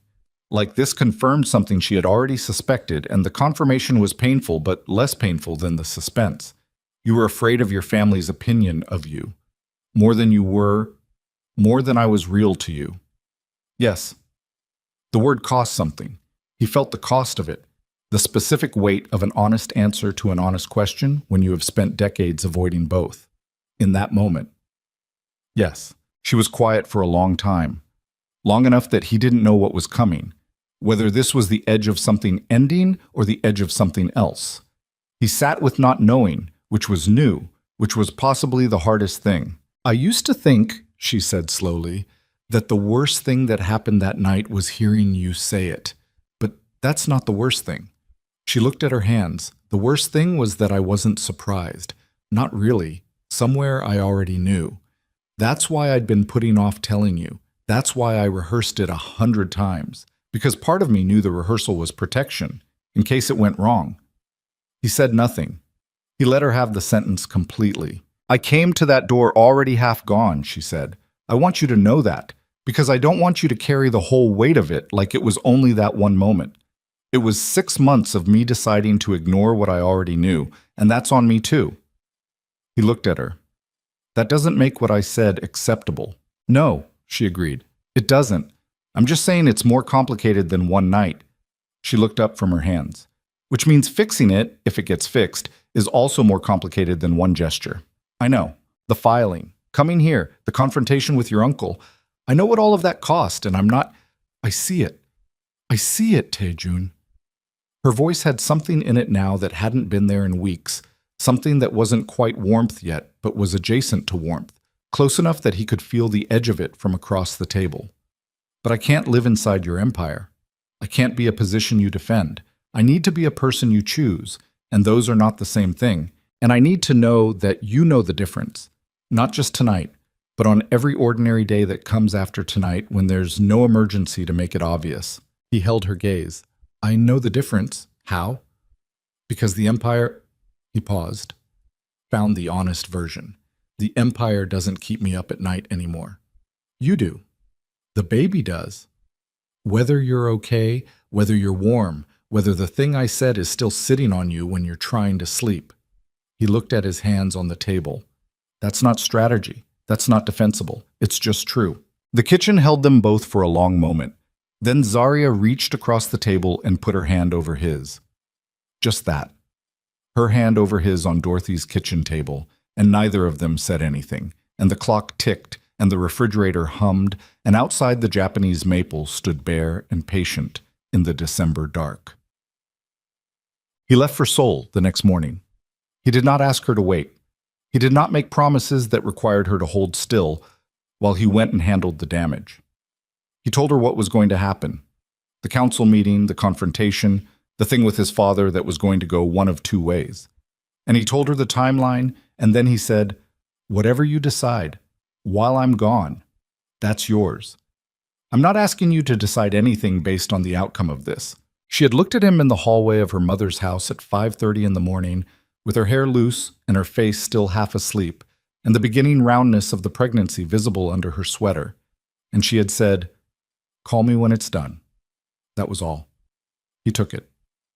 The Kang family council met in the private room on the 31st floor of the Kang Group building on a Thursday morning. 12 men around a table, senior members, advisors, the patriarchal inner circle that had been running the organization in one form or another for 3 decades. Taejun's father sat at the head. Hyun-seok sat to the right, as he always sat, positioned precisely within the architecture of influence he had occupied for 30 years. Taejun sat across from his uncle and put a folder on the table. He did not open it immediately. He looked around the room first, at each face, at what each face was doing, at who was meeting his eyes, and who was finding reasons to look elsewhere. The ones who looked away were not all his uncle's men. Some of them were just afraid of what was coming, which was reasonable, because what was coming was not comfortable for anyone in the room. I asked for this meeting, he said, because the organization has been told a version of the last 3 weeks that requires correction. Hyun-seok's voice came in immediately, smooth and controlled. Tae-jun, this meeting was called to address... You'll have the floor, Tae-jun said. He didn't raise his voice. He didn't have to. After me. The room was quiet. He opened the folder. He went through it methodically. The Marchetti negotiation, the private meeting 2 weeks ago, the names, the transcript, the flight to Atlanta, the approach to Dorothy Brooks's home, the offer that had been made. He put each document on the table as he named it. He did not editorialize. He did not perform outrage. He simply laid out the structure of what had been done, piece by piece, the way you lay out evidence, because that was what it was. When he finished, the room was a different room than it had been when he started. He looked at his uncle. Do you want to tell them what was agreed regarding the child? Hyun-seok's face was controlled, masterfully controlled. The man was genuinely gifted at this. Tae-jun had always known it, had always respected it, even when it was aimed at him. But underneath the control, something was moving, making small adjustments, and the men in that room who had spent decades reading Hyun-seok could see it too. The agreement was for financial settlement and discretion, his uncle said. Nothing beyond that was finalized. But it was discussed. A pause of 1 second that cost Hyun-seok more than any other moment in the meeting. Options were discussed. Tae-jun looked at his father at the head of the table. His father was looking at the folder, at the documents on the table. His face had the look it got when he was doing the thing he did rarely, genuinely reassessing, actually moving his position rather than just adjusting its angle. Father, Tae-jun said. The old man looked up. I made mistakes. I left the operation exposed. I gave Hyun-seok the opportunity he needed because I was focused on damage I had caused personally, and I didn't see the damage accumulating here. That's true, and I'm not arguing it. He held his father's gaze. But the woman and the child are my family. They are Kang blood, whether this table recognizes it or not. And what was discussed in that room 2 weeks ago, about options, crosses a line that this organization has never crossed. Not in 30 years, not in your time or your father's time. He paused. If we cross it now, we are a different organization. We are something I will not run. The room was completely still.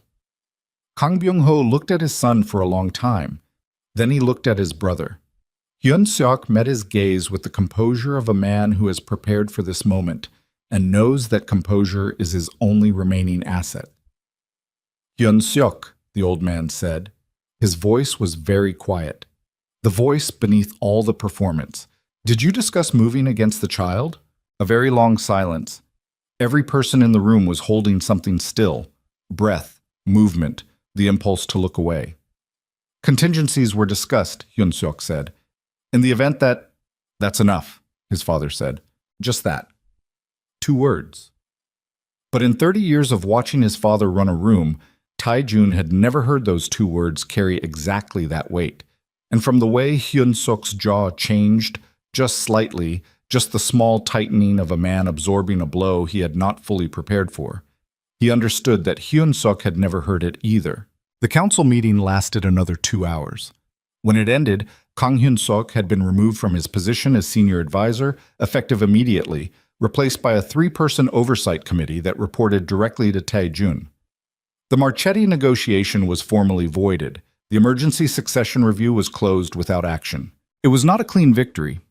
There were men in that room who had sat in Hyun-seok's meetings and would carry that fact forward, and the work of knowing who they were and what to do about it was going to take time and patience and the kind of operational attention that Tae-jun had spent 3 weeks neglecting.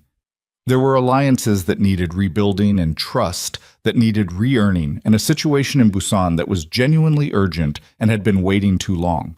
None of it was going to be easy or fast or without cost. He had known this before he sat down. He had sat down anyway. After the room cleared, his father asked him to stay. They sat alone at the long table with the documents still spread across it, and his father poured 2 glasses of water from a pitcher on the sideboard, which was such an ordinary gesture in such an unordinary moment that it almost broke something in Tae-jun's chest. "Tell me about her," his father said. Tae-jun looked at his water glass. "Her name is Zaria. She's a photographer. He stopped, thought about how to describe her to a man who had spent 60 years in an organization that reduced people to functions. She's the kind of person who checks an orange for 4 minutes before buying it. She tells you exactly what she means, and she doesn't apologize for it. She came to my door to tell me she was carrying my child, and I made her feel like a secret, and she left. And I spent 3 weeks understanding that I would rather lose everything else than lose that." His father was quiet for a moment. "Your mother," he said, "used to say that the most dangerous thing in the world was a man who had decided what mattered. Because once a man decides, nothing can redirect him." He looked at his son.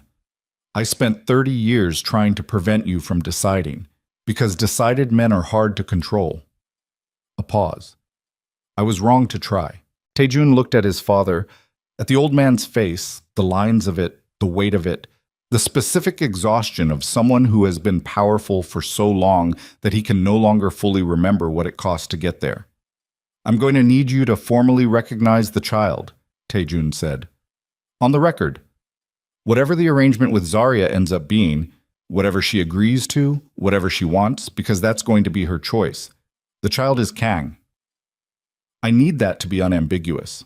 His father nodded, slowly but without hesitation. "I'll have it drawn up." They sat together for another few minutes, not talking, the way people sit when they have said the hard things, and what's left is just the fact of each other. Then his father picked up the water glass and drank from it, and Tae-jun did the same, and then his father stood and straightened his jacket and became, by small visible degrees, the patriarch again, the performance resuming, the weight of the organization settling back onto the posture, and he walked toward the door. At the door he stopped, didn't turn around. "Bring her to meet me," he said, "when she's ready, when you've earned it." A pause. "Don't rush it." Then he left. And Tae-jun sat alone in the council room with the documents and the water glasses and the particular quiet of a room where something large had just ended, and he sat with it for a while before he picked up his phone. She answered on the third ring. He could hear Dorothy's house in the background, the television somewhere, the ambient warmth of it. "It's done," he said. She was quiet for a moment. "Your uncle?" "Removed. The succession review is closed." He paused. "My father is going to formally recognize the child." He heard her breath change, just slightly, the almost imperceptible shift of someone receiving news that matters more than they've been letting themselves admit it matters. "Okay," she said. Her voice was careful, but the carefulness had a different quality now. Not the carefulness of protection, the carefulness of something that is being held gently because it is worth holding gently. "I'm not going to ask you to come back to Seoul," he said. "I'm not going to ask you to be anything other than what you want to be. Whatever that is, wherever that is, Atlanta, Seoul, somewhere else entirely, I will make it work." He pressed 2 fingers against the bridge of his nose. The habit. "I'm asking for the chance to make it work. That's all." The line was quiet for long enough that he counted his own heartbeats. 7 of them. Then she said, "There are things I need, not from the organization, from you, things that are non-negotiable. Tell me. I stay a photographer. My work is mine. My name is mine." She paused. "The baby has your name, if that's what we decide together. Not because your family requires it, because we decided. Yes. You don't disappear into the empire for weeks without contact. Whatever you're running, whoever you are over there, I get the actual person when you come home, not the face you wear in the council room. Yes. And if you ever—" She stopped. He heard her breathe. "If I'm ever in a room again, and I hear you make me nothing, we're done. No conversation, no explanation, done. Zaria." He held the phone with both hands now, sitting forward in the council room chair with his elbows on the table and the documents spread out around him. "I spent 6 months learning how to have you. I spent 3 weeks learning what it cost to lose you." His voice was quiet and completely stripped of everything except the actual truth of it. "I will not call you nothing again, not to a room, not in my head, not to myself at 2 in the morning when the guilt gets loud." He paused. "You are the most real thing in my life." You have been since the gallery. I was just too afraid of what that meant to say it out loud. The phone was very quiet. He could hear her breathing. In, out. The ordinary sound of a person deciding something. My mother wants to meet you, she said finally. Not softly. Practically, in the voice she used when she had made a decision and was moving forward inside it. Properly. Not through a door. She wants to look at you across a table and ask you things that are going to make you uncomfortable. Something loosened in his chest. The specific release of tension that has been held so long it stopped registering as tension. I expect she does, he said. She's not going to be easy on you. I know. Good. A pause. I have a follow-up appointment on Friday, the 20-week scan. She said it matter-of-factly, but he heard what was underneath it. The question that wasn't quite a question, the opening that wasn't quite an invitation, but was adjacent to one, close enough. I'll be there, he said. Another pause. Shorter. Okay, she said. Then, after a moment that held more than either of them put into words, come home, Taejun. He sat in the empty council room with his father's water glass and his uncle's empty chair, and the documents that had cost him more than he could fully calculate yet, and he heard those two words settle somewhere in him that had been empty for a very long time, and he closed his eyes for just a second and let them. He was on a flight to Atlanta within 6 hours. He sat in the window seat and watched Seoul recede below him, the Han River catching the last of the evening light, the city spreading in every direction with its particular organized brightness, the thing he had been born into and shaped by, and had spent 20 years serving and would go on serving, but differently now. From a different orientation, with a different understanding of what the whole thing was for. He thought about the ultrasound appointment on Friday. He thought about a room with machines and a technician who would point at a screen and show him the shape of a life that was already happening, already moving forward with or without his readiness. He thought about what Zarya had said. The baby's name is what we decide together. And he felt the weight of that togetherness, which was not light, which was in fact the heaviest thing he had ever agreed to carry. Heavier than the organization, heavier than the succession, heavier than any of the things he had trained for because all those things had rules and this had none, only the ongoing daily requirement of showing up as the actual person rather than the performance. He had no idea if he was capable of it. He thought that was probably the right place to start.